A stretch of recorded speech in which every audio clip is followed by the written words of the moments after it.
Deux cinéastes, égaux en noblesse, au Trianon où nous plaçons notre scène, sont entraînés par d'anciennes coutumes à une tournée nouvelle, là où les mots des cinéphiles nourrissent l'esprit des cinéphiles.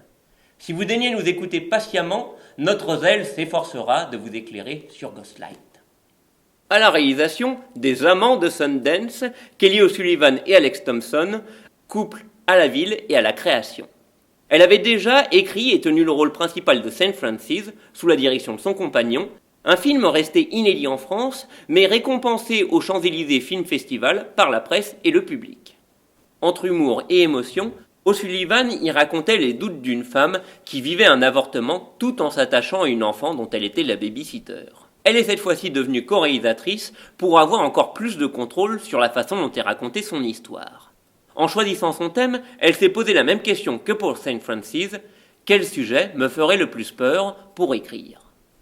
En plein confinement, elle avait redécouvert la beauté du texte de Roméo et Juliette tout en ayant un nouveau regard sur le récit. Le summum du romantisme de sa jeunesse était devenu pour elle un gâchis tragique alors qu'elle attendait son premier enfant. Afin de développer cette perspective, elle a adopté le point de vue d'un père de famille d'âge moyen alors qu'elle s'était jurée de n'écrire que des rôles de femme. Ouvrier de chantier renfermé sur lui-même, Dan Müller vit avec sa femme et sa fille au milieu des non-dits.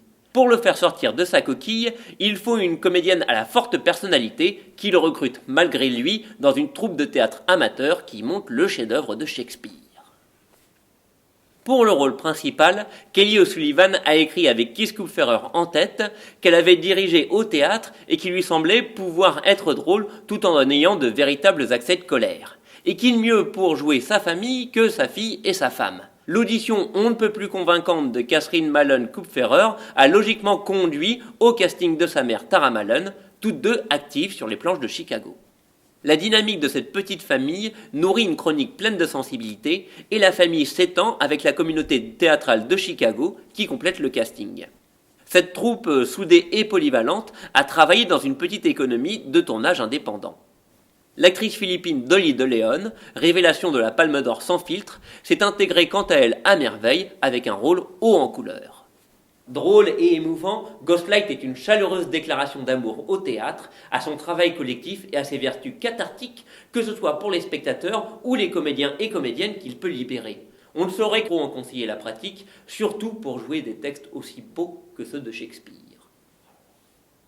Voici l'Orient, et Ghostlight et le soleil. En avant-première au Trianon le lundi 28 avril à 20h30 en présence des réalisateurs, puis la semaine suivante en sortie nationale. En attendant que je monte, la bande-annonce du film. Il est pas terrible ce balcon. Ouais.